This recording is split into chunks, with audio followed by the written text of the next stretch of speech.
Their name was Bittering. Harry and his wife Cora, Dan, Laura, and David. They built a small cottage and ate their good breakfast there. But the fear was never gone. It lay with Mr. Bittering and Mrs. Bittering, a third unbidden partner at every midnight talk, at every dawn awakening. I felt like a salt crystal, he said, in a mountain stream being washed away. We don't belong here. We're Earth people. This is Mars. It was meant for Martians. For heaven's sakes, Cora. Let's buy tickets for home. But she only shook her head. One day the atom bomb will fix Earth. Then we'll be safe here. Safe and sane. So before I move on, remember, look at the little hyperlink.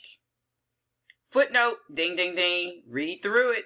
Because if you look at this footnote, she mentioned atom bomb. So it's kind of giving you a time period when the story was taking place. It's giving you the setting of where, but now it's giving you a when. So kind of keep that in mind. Tick-tock, 7 o'clock, sang the voice clock. Time to get up, and they did. Something made him check everything each morning. Warm hearth, potted blood geranium, precisely as if he expects something to be amiss. The morning paper was toast warm from the 6 a.m. Earth rocket. He broke its seal and tilted it at his breakfast place. He forced himself to be convivial. New term. Click on that link. It's an adjective. A person who basically wants to be friendly, who wants to be sociable. He just going along with the flow of everything. So, new term. All right. So, we have a analyze science fiction question. It says, highlight details that the author uses in paragraphs 18 and 19 to refer to familiar elements of life on Earth. So this should be a pretty simple annotation. And now your interpretation of the question. Why do you think the author includes these details in the story? So I'm going back up here to 18. I'm highlighting this entire paragraph only because, think about it, when you wake up in the morning, you have an alarm clock to get you up. So he's looking at things also that's supposed to be normal. Warm hearth, potted blood geranium. I'm gonna go ahead and highlight that. Morning paper. Most people have their morning paper at 6 a.m. Of course, we won't have an Earth rocket, but morning paper, that's normal for some people who lives on Earth. That's their morning routine. So, going back to my question, why do you think the author includes these details in the story? So, what I'm going to put here, I can say this creates a familiar element of life on Earth. And like I mentioned before, when we wake up in the morning, eat breakfast, or even read a newspaper, these, put a comma there, don't forget my punctuation. These are normal things that people do on Earth. So kind of keep that in mind. So what they're trying to do in Mars is create a normal life as if they were on Earth. So kind of keep that in mind. So I'm going to go ahead and keep going. So I'm going to go ahead and keep reading here. Colonial days all over again, he declared. Why in 10 years there'll be 1 million Earthmen on Mars? Big cities, everything. They say we'd fail, said the Martians who resent our invasion.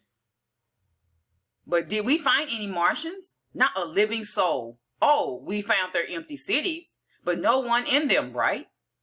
A river of wind submerged the house. When the windows ceased rattling, Mr. Bittering swallowed and looked at the children. I don't know, said David. Maybe there are Martians around we don't see. Sometimes nights I think I hear them. I hear the wind. The sand hits my window. I get scared. And I see those towns way up in the mountains where the Martians lived a long time ago. And I think I see things moving around those towns, Papa. And I wonder if those Martians mind us living here. I wonder if they won't do something to us for coming here. Nonsense, Mr. Bittering looked out the window. We're clean, decent people. He looked at his children. All dead cities have some kind of ghost in them. Memories, I mean. He stared at the hills. You see a staircase and you wonder what Martians look like climbing up. You see Martian paintings and you wonder what the painter was like.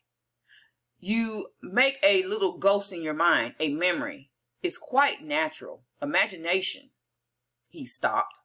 You haven't been prowling up those ruins, have you? No, Papa. David looked at his shoes. Moving on up. See that you stay away from them past the jam. Just the same, said little David, I bet something happens. Something happened that afternoon. Laura stumbled through the settlement, crying. She dashed blindly onto the porch. Mother, Father, the war, Earth, she sobbed. A radio flash just came. Atom bombs hit New York. All the space rockets blew up. No more rockets to Mars, ever. Oh, Harry. Oh, Harry. The mother held onto her husband and daughter. Are you sure, Laura? Asked the father quietly. Laura wept. We're stranded on Mars forever and ever. And notice I'm reading this with expression because it goes back to that mood. They are already feeling fearful. So now when they get those radio feeds that's coming from Earth, now they're really scared. So kind of keep those things in mind as I'm reading through this. Sorry about that, y'all. For a long time, there was only sound of the wind in the late afternoon. Alone, thought Bittering. Only 1,000 of us here. No way back. No way. No way. Sweat poured from his face and his hands and his body. He was drenched in the hotness of his fear. Like I said, that fear is really settling in. He wanted to strike Laura. Cry. Not your line. The rockets will come back. Instead, he stroked Laura's head against him and said, the rockets will get through someday. So here's another question here based on what I've read. So kind of keep those things going in your head. All right.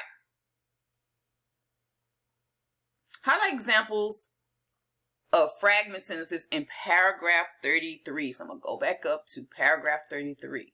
So only 1,000. I'm looking at this. I'm going to highlight all this right here. Uh-oh. Fragment sentences.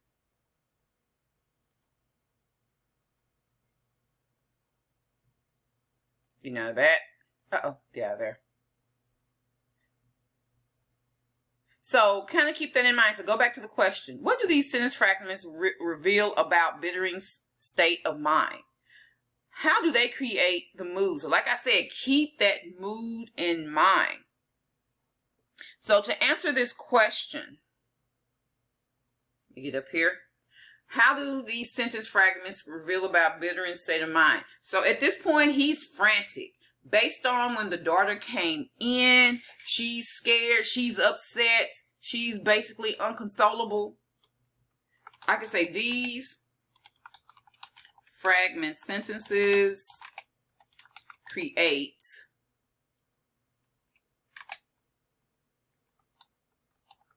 Mr. Bittering's state of mind as frantic or panic. He really don't know what to think, but try to keep his thoughts in check, only because he don't want to create even more panic within his family. So those fragment sentences, he really don't know what to expect. He's panicking in his mind. He's trying to think quick. So kind of keep those things in mind.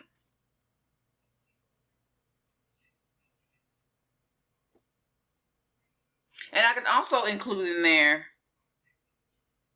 they are alone on Mars. Let's keep it simple. Period. And he also thinks that he may not get his family back home.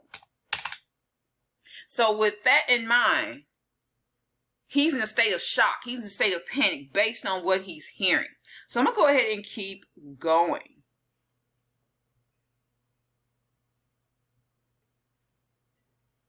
Father, what will we do? Go about our business, of course. Raise crops and children. Wait. Just wait. Oh, I'm sorry. Wait. Keep things going until the war ends and the rockets come again. The two boys stepped out on the porch. Children, he said, sitting there, looking beyond them. I have something to tell you. We know, they said. In the following days, Bittering wandered often through the garden and stand alone in his fear. As long as the rockets had spun a silver web across space, he had been able to accept Mars. For he had always told himself, tomorrow, if I want, I can buy a ticket and go back to Earth. But now the web was gone. The rockets lying in jigsaw heaps of molding girder and unsnaked wire.